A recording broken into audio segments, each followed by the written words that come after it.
ఈరోజే గురు పౌర్ణమి, అతిపెద్ద పౌర్ణమి. ఆషాఢ పౌర్ణమికి గురు పౌర్ణమి అని, వ్యాస పౌర్ణమి అని పేరు.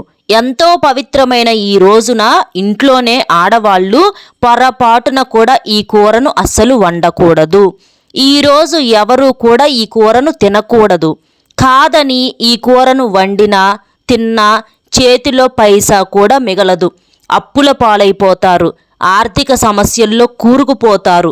7 జన్మల దరిద్రం పట్టి పీడిస్తుంది. కోరి కోరి కష్టాలు కొని తెచ్చుకున్నట్లే అవుతుంది. కనుక ఈరోజు ఎవ్వరూ కూడా ఈ కూరను వండవద్దు, తినవద్దు. కాదని తింటే గనుక పరమ దరిద్రం కలుగుతుంది. సకల దేవతల ఆగ్రహానికి గురి అవుతారు. నరకానికి పోతారు. ఈ భూమి మీద నరక బాధలు అనుభవిస్తారు అని శాస్త్రాలు చెబుతున్నాయి.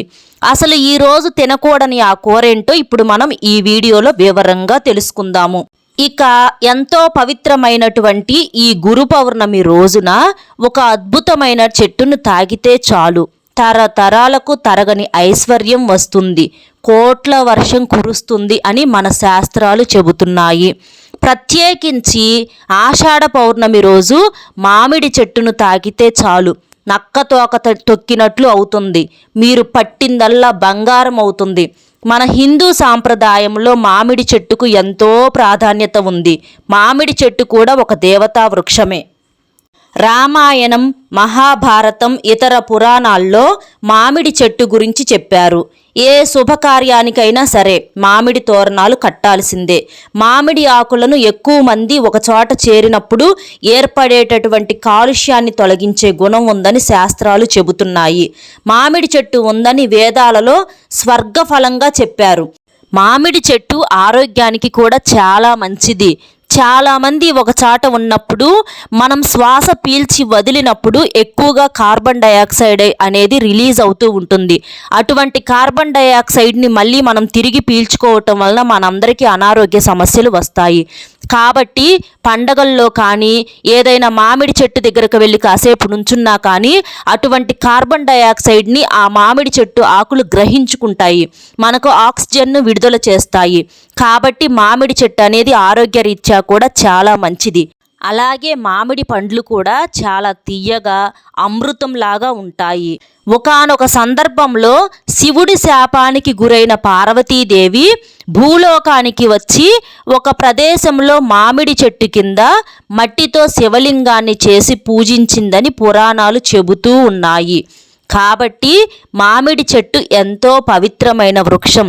ఎంతో పవిత్రమైన గురు పౌర్ణమి రోజు మామిడి చెట్టును తాకితే చాలు, మీ కష్టాలను సమస్యలనన్నింటినీ కూడా పూర్తిగా హరించుకుపోతాయి, అష్టైశ్వర్యాలు సిద్ధిస్తాయి. ఈ ఆషాఢ పౌర్ణమి రోజు మీకు ఎక్కడ మామిడి చెట్టు కనిపించినా సరే, లేదా మీరే మామిడి చెట్టు దగ్గరకు వెళ్ళైనా సరే, ఆ చెట్టుకి కాస్త చెంబుతో నీళ్లు పోయండి. తరువాత మామిడి చెట్టుకి ఒక నమస్కారం చేసుకొని 11 సార్లు ఆ చెట్టును తాకండి. అలా తాకేటప్పుడు మీ కోరికను చెప్పుకోండి. ఆ కోరిక త్వరగా నెరవేరుతుంది. ఇలా చేసిన తర్వాత కాసేపు మామిడి చెట్టు దగ్గర కూర్చొని తర్వాత ఇంటికి వెళ్ళండి. ఇదంతా చేయలేని వారు మామిడి చెట్టుని జస్ట్ అట్లా 11 సార్లు టచ్ చేయండి చాలు. ఇలా మామిడి చెట్టును తాకడం వలన మీ శరీరంలోనికి అద్భుతమైనటువంటి శక్తులు ప్రవేశించి మీ జీవితం మారిపోతుంది. మీలో ఉండేటటువంటి నెగిటివ్ ఎనర్జీని మామిడి చెట్టు లాగేసుకుంటుంది. మంచి పాజిటివ్ ఎనర్జీని అందిస్తుంది. ఇలా ఈరోజు మామిడి చెట్టును తాకితే మీ కష్టాలు బాధలు అన్నీ పోయి తరతరాలకు తరగని ఐశ్వర్యం వస్తుంది. మామిడి చెట్టు మహాలక్ష్మీదేవికి చాలా ఇష్టమైన చెట్టు. హిందువులు ఏ పూజ చేసినా సరే ముందు ఇంటికి మామిడి ఆకుల తోరణాలు కడతారు. శివపుత్రులు, గణపతి స్వామి, సుబ్రహ్మణ్యేశ్వర స్వామి మామిడి చెట్లంటే చాలా ఇష్టం. వాళ్ళకి ఎంతో ప్రీతి. సుబ్రహ్మణ్యుడు ఏ ఇంటికి కూడా ఈ పచ్చని మామిడి తోరణాలు కట్టయితే ఉంటాయో ఆ ఇంట్లో సంపద, మంచి పాడి పంట కలుగుతుందని చెప్పి మనస్ఫూర్తిగా దీవిస్తాడు. కలశంలో కూడా మనం మామిడి ఆకులను వాడుతూ ఉంటాము. పౌర్ణమి రోజు ఈ మామిడి చెట్టును తాకటం వలన నరకం నుంచి బయటపడతారు. మరణించిన తర్వాత కూడా నరక బాధలు ఉండకూడదు అని అనుకునేవారు ఈ గురు పౌర్ణమి రోజు తప్పకుండా మామిడి చెట్టును తాకి తీరాల్సిందే. ఇలా తాకటం వలన మీ దశ మారిపోతుంది, కోట్ల వర్షం కురుస్తుంది, ఇక మీరు నక్కతోక తొక్కినట్లే. ఇక లక్ష్మీదేవి మీ ఇంట్లో తిష్ట వేసుకొని కూర్చుంటుంది. మీ దరిద్రాలన్నీ పోయి అష్టైశ్వర్యాలు వర్ధిల్లుతాయని ఆ లక్ష్మీదేవి విష్ణుమూర్తి మనస్ఫూర్తిగా ఆశీర్వదిస్తారు. కాబట్టి ప్రతి ఒక్కరూ కూడా మీకు దగ్గరలో ఉన్న కొంచెం దూరమైనా సరే వెళ్ళి మామిడి చెట్టును తాకటానికి ప్రయత్నించండి. అలాగే ఈరోజు ఈ గురు పౌర్ణమి రోజు పొరపాటున కూడా ఇంట్లో వండకూడని కూరగాయలు ఏంటో, అలాగే తినకూడని పదార్థాలు ఏంటో ఇప్పుడు మనం వివరంగా తెలుసుకుందాము.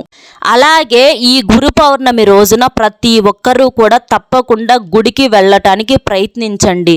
మీరు అలా గుడికి వెళ్ళటం వలన, ఇంట్లో పూజ చేసుకోవటం వలన లక్ష్మీదేవి అమ్మవారి అనుగ్రహం మీ కుటుంబానికి చక్కగా కలుగుతుంది. మీకు అష్టైశ్వర్య ప్రాప్తి కలుగుతుంది. చాలామందికి కూడా ఆర్థికంగా చాలా రకాలుగా ఇబ్బంది పడుతూ ఉంటారు. అలాంటి ఆర్థిక సమస్యలన్నీ కూడా పోయి, అప్పుల బాధలన్నీ కూడా తీరిపోయి మీ ఇంట్లో డబ్బుల వర్షం అనేది కురుస్తుంది. కూటికి లేనివాడు కూడా కోటేశ్వరుడు అవుతాడు. ఈ రోజున గుడికి వెళ్ళిన, ఇంట్లో పూజలు చేసుకున్న, దీపం వెలిగించుకున్న చాలా మంచిది. నువ్వుల నూనెతో కానీ లేదా ఆవు నేతితో కానీ చక్కగా దీపారాధన చేసుకొని పచ్చకర్పూరంతో హారతి ఇస్తే ఆ లక్ష్మీదేవి విష్ణుమూర్తుల అనుగ్రహం త్వరగా కలుగుతుంది. విష్ణుమూర్తికి లక్ష్మీదేవికి పచ్చకర్పూరం అంటే చాలా ఇష్టం.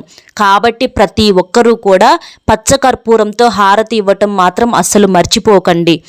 అలాగే సూర్యోదయానికి ముందుగా లేచి గుమ్మానికి ఇరువైపులా కూడా అష్టదళ పద్మం ముగ్గు వేసుకొని, వాకిల్ని కూడా చక్కగా శుభ్రంగా కడుక్కొని, తలస్నానం చేసి చక్కగా మంచిగా ఉతికిన బట్టలు, తెల్లని బట్టలు కానీ, క్రీమ్ కలర్ బట్టలు కానీ, కాషాయ రంగు అంటే ఆరెంజ్ కలర్ బట్టలు కానీ, లేదా పసుపు రంగు వస్త్రాలు కానీ, ఆకుపచ్చని రంగు వస్త్రాలు కానీ ఇలాంటివి వేసుకుంటే చాలా మంచిది.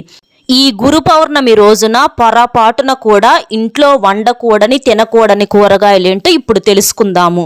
దొండకాయ కూరను మరియు ముల్లంగి కూరను ఇంట్లో అస్సలు వండుకోకూడదు. ఈరోజు ఎవరు ఈ కూరలు తినకూడదు.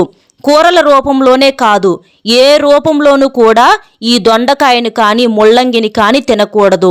కొంతమంది పచ్చట్లలో వేసుకుంటూ ఉంటారు. అలా పచ్చడి చేసుకొని లేదా పప్పుచారులో వేసుకొని కూడా తినకూడదు. ఈ రోజున పొరపాటున కానీ దొండకాయను కానీ ముల్లంగిని కానీ తింటే అప్పుల పాలైపోతారు. చేతుల్లో పైసా కూడా మిగలదు. ఆర్థిక సమస్యలలో కూరుకుపోతారు. కోరి కోరి కష్టాలు కొని తెచ్చుకున్నట్లు అవుతుంది. కనుక ఈరోజు ఆడవారు ఇంట్లో దొండకాయని కానీ ముల్లంగిని కానీ అస్సలు వండవద్దు. ఎవ్వరూ కూడా ఈ రోజున ఈ కూరను తినవద్దు. వీటితో పాటు ఈరోజు నాన్ వెజ్ కూడా అస్సలు తినకూడదు. మాంసం కానీ, చికెన్ కానీ, మటన్ కానీ, చేపలు కానీ, రొయ్యలు కానీ, పీతలు ఇలాంటివి ఏమీ కూడా ఈరోజు తినకూడదు. ఈ పౌర్ణమి ఆదివారంతో కలిసి వచ్చింది. సాధారణంగా ఆదివారం రాగానే అందరూ కూడా చికెన్ షాపుకి లేదా మటన్ షాపుకు వెళ్ళి మాంసం తెచ్చుకొని వండుకొని తింటూ ఉంటారు. అవి కాకపోతే కనీసం చేపలు, రొయ్యలు, పీతలు ఇలా ఏదో ఒకటి తెచ్చుకొని నాన్ వెజ్ని వండుకొని తింటూ ఉంటారు. మామూలు ఆదివారాల్లో చేసుకొని తింటే పర్వాలేదు, కానీ ఈ ఆదివారం పౌర్ణమికి వచ్చింది కాబట్టి పొరపాటున కూడా నాన్ వెజ్ అనేది వండకూడదు, తినకూడదు. ఈ మాంసాలు, చేపలు, రొయ్యలు, పీతలు ఇవేమీ కూడా అసలు ఇంటికి తెచ్చుకోవద్దు. అలాగే చికెన్ నూడిల్సు, బర్గర్లు, పిజ్జాలు, మమ్మూసు ఇలా ఏ రూపంలో కూడాను నాన్ వెజ్ తినకూడదు. కాదని తింటే మాత్రం 7 జన్మల దరిద్రం పడుతుంది, దరిద్రం చుట్టుకుంటుంది. సకల దేవతల ఆగ్రహానికి గురి అవుతారు, నరకానికి పోతారు. అలాగే పొట్టకు సంబంధించినటువంటి వ్యాధులు వచ్చేటటువంటి అవకాశాలు ఎక్కువగా ఉన్నాయి. కనుక ఈరోజు ఎవ్వరూ కూడా నాన్ వెజ్ని తినకూడదు. అలాగే కూరగాయలలో దొండకాయ, ముల్లంగి, నాన్ వెజ్ ఈ మూడింటిని ఈరోజు పొరపాటున కూడా వండకూడదు, తినకూడదు. తింటే మాత్రం చాలా పాపం చేసుకున్న వాళ్ళు అవుతారు. ఏ పదార్థాల్లో కూడా వీటిని కలిపి వండవద్దు, తెలియకుండా తినవద్దు, కోరి కోరి కష్టాలను తెచ్చుకోవద్దు. మరి తెలుసుకున్నారు కదా ఈ గురు పౌర్ణమి రోజు ఏ పదార్థాలు వండకూడదు తినకూడదు అని. కాబట్టి జాగ్రత్తగా ఉండండి. చూశారు కదా ఫ్రెండ్స్, ఈ వీడియో నచ్చితే ఒక చిన్న లైక్ ఇచ్చి మరిన్ని మంచి వీడియోస్ కోసం మన ఛానల్ను సబ్స్క్రైబ్ చేసుకొని సపోర్ట్ చేయాలని కోరుకుంటున్నాను. అలాగే మీకు తెలిసిన వాళ్ళకు కూడా ఈ వీడియోని షేర్ చేయండి. వీడియో నచ్చితే ఒక చిన్న లైక్ ఇవ్వటం మాత్రం అస్సలు మర్చిపోవద్దు. సబ్స్క్రైబ్ చేసుకొని పక్కనే ఉన్నటువంటి ఆల్ అనే బెల్ని క్లిక్ చేస్తే నేను పెట్టే ప్రతి నోటిఫికేషన్ ముందుగా మీకే చేరుతుంది. సర్వేజన సుఖినో భవంతు.